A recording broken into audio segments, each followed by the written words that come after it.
ሰላም ጤና ይስጥልኝ ውድ 24/7 ዜና ተከታታዮቻችን፣ የሰዓቱን ዜና ይዤ ቀርብ ያለው እስከ ፍጻሜው አብራችሁን ቆዩ። የምንለቃቸው መረጃዎች እንዲደርሳችሁ ላይክ፣ ሼር እና ሰብስክራይብ ማድረጋችሁ እንዳትረሱ በማለት ወደ ዜናው አለፉ። በአዲስ አበባ በደረሰ የመኪና አደጋ የሁለት ህጻናት ህይወት አለፈ። በኮልፌ ቀራኒዮ ክፍለ ከተማ ወረዳ 2 ልዩ ስሙ ሸገር ማዞሪያ አማኑኤል ቤተክርስቲያን አካባቢ ሚያዝያ 30 ቀን 2018 ዓ.ም ከቀኑ 9:50 ላይ በደረሰ የትራፊክ አደጋ የጋራ ፉሪ አንደኛ ደረጃ ትምህርት ቤት ተማሪዎች የሆኑ ሁለት ህጻናት ህይወት ማለፉን የጋራ ፉሪ ቅድመ አንደኛ እና የመጀመሪያ ደረጃ ትምህርት ቤት ርዕሰ መምህር አቶ ውብሸት አዳሙ ገለጹ። አደጋው የደረሰው ከካራ ወደ ጀሞ በሚወስደው መንገድ ላይ ትምህርት ቤት በሚገኝበት ዳገታማ ስፍራ ሲሆን አንድ አይሱዙ የጭነት መኪና ወደ ውሃ ልማት በሚወስደው መንገድ ላይ እየተጓዘ ያለ በፍሬን ብልሽት ምክንያት ወደ ኋላ ተመልሶ ተማሪዎችን በመግጨቱ ነው። አደጋው የተከሰተው ተማሪዎች ከትምህርት ቤት በወጡ በ5 ደቂቃ ልዩነት ውስጥ መሆኑ ታውቋል።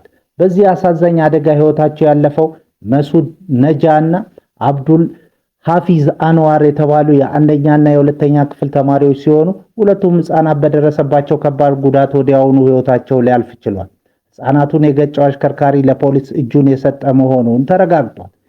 የፖሊስ ፎረንሲክ ምርመራ የተከናወነ ሲሆን የሁለቱ ተማሪዎች የቀብር ስርዓት ትላንት መፈጸሙን ርዕሰ መምህሩ ገልጸዋል።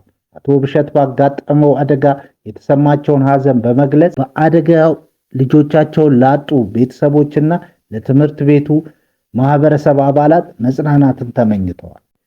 ሊናካፓቪር የተሰኘ የኤችአይቪ ቅድመ መከላከል መድኃኒት ከ6 ወር እስከ 1 ዓመት ጊዜ ውስጥ በኢትዮጵያ በሙከራ ደረጃ እንደሚጀመር ጤና ሚኒስቴር ገለጸ። ከፍተኛ ውጤታማነት እንዳለው የተረጋገጠውና በየ6 ወሩ በመርፌ የሚሰጠው የኤችአይቪ ቅድመ መከላከል መድኃኒት የሆነው ሊናካፓቪር በሚቀጥሉ 6 ወራት እስከ 1 ዓመት ባለው ጊዜ ውስጥ በኢትዮጵያ በሙከራ ደረጃ አገልግሎት ላይ እንደሚውል የጤና ሚኒስቴር አስታወቀ። ይህ መድኃኒት በዓመት 2 ጊዜ ብቻ በመርፌ የሚወሰድ በመሆኑ ለተጠቃሚዎች ምቾትን የሚሰጥና ውጤታማነቱም የላቀ እንደሆነ ተገልጿል። በጤና ሚኒስቴር ኤችአይቪ ኤድስ መከላከልና መቆጣጠር ዴስክ መሪ ስራ አስፈጻሚ አቶ ፍቃዱ ያዴታ እንደገለጹት ኢትዮጵያ መድኃኒቱን ወደ ሀገር ውስጥ ለማስገባት አስፈላጊ የሆኑ ቅድመ ዝግጅቶችን እያደረገች ትገኛለች።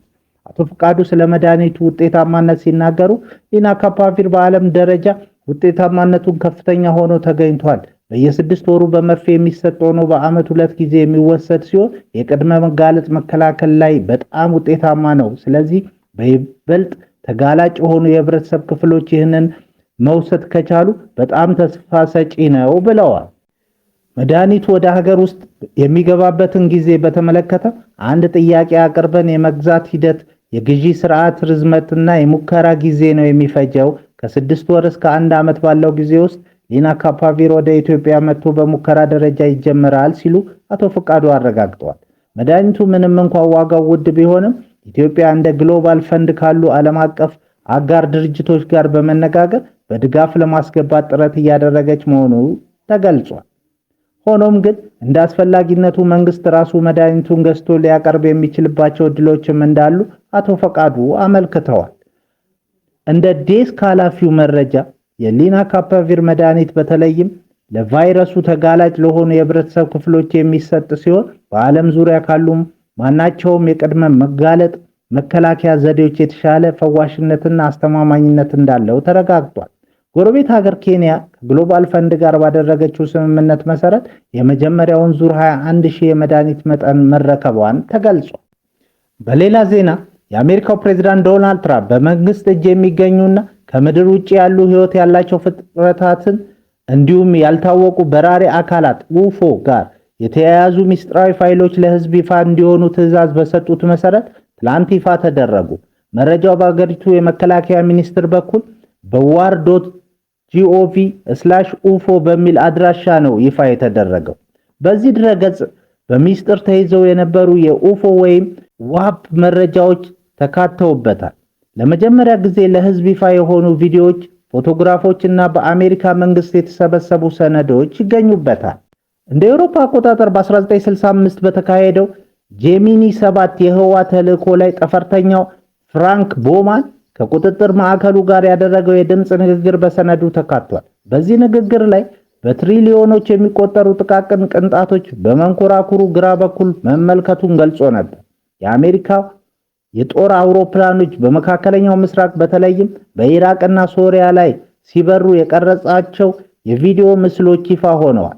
በቪዲዮዎቹ ላይ ክብ ቅርጽ ያላቸውና በከፍተኛ ፍጥነት የሚዘገዘጉ አካላት ታይተዋል። የአፖሎ 11 ጠፈርተኞች በዝ አልድሪን በ1969 በሰጠው ቃል በጨረቃ ጉዞ ወቅት በማስረዳት የሚከብዱ ነገሮችን ተመልክቷል። አንዳች የብርሃን ምንጭ ተመልክቻለሁ፣ ምናልባት ጨረር ሊሆን ይችላል ብለን ወስደነዋል ብሏል። በ1969 ጨረቃ ላይ የተራመደው እና የአፖሎ 12 አባል የነበረው ጠፈርተኛ አለን ቢ የብርሃን ቅንጣቶችና ጨረሮች መመልከቱን ተናግሯል። እነዚህ የብርሃን ፍንጥቅጣቂዎች ከጨረቃ ያመለጡ እንደሚመስሉ ገልጾ ህዋ ላይ ሲንሳፈፍ ነበርም ብሏል። በ1972 በአፖሎ 17 ተልዕኮ ውስጥ የነበሩ ሁለት ጠፈርተኞች መንኮራኩር ውስጥ ሳሉ የብርሃን ነጸብራቅ ማየታቸውን ገልጸዋል። በ1957 ኤፍቢአይ ቃለ መጠይቅ ያደረገለት ግለሰብ ትልቅ ክብ ተንቀሳቃሽ ሀገር ከምድር ሲነሳ መመልከቱን ገልጿል። በ2023 በተደረገ ቃለ መጠይቅ ከደማቅ ብርሃን የሚወጣ ብረታማ ቁስ ሲንሳፈፍ ማየቱን አንድ አሜሪካዊ ገልጿል። በ2022 የተቀረጸ ተንቀሳቃሽ ምስል በትክክል የት እንደሆነ ባልታወቀ የመካከለኛው ምስራቅ አካባቢ ክብ ቅርጽ ያለው ቁስ ከግራ ወደ ቀኝ ሲንቀሳቀስ ያሳያል። ምናልባት ሚሳኤል ሊሆን ይችላል የሚል መግለጫ ከተንቀሳቃሽ ምስሉ ጋር ተያይዞ ቀርቧል። ከኢራቅ፣ ከሶሪያ እና ከተባበሩት አረብ ኤሚሬቶች የተገኙ ተንቀሳቃሽ ምስሎች ምንነታቸው ያልተለየ እንግዳ ክስተቶች በሚል ተቀምጠዋል። የመካከለኛው ቀኝ ክንፍ መሪ ፒተር ማጂያር የሃንጋሪ ጠቅላይ ሚኒስትር ሆነው ቃለ መሐላ መፈጸማቸውን ሮይተርስ ዘግቧል። የሃንጋሪ ሕግ አውጪዎች ፒተር ማጂያርን በይፋ ጠቅላይ ሚኒስትር አድርገው በመምረጥ የኦርባን ዘመንን አብቅተዋል።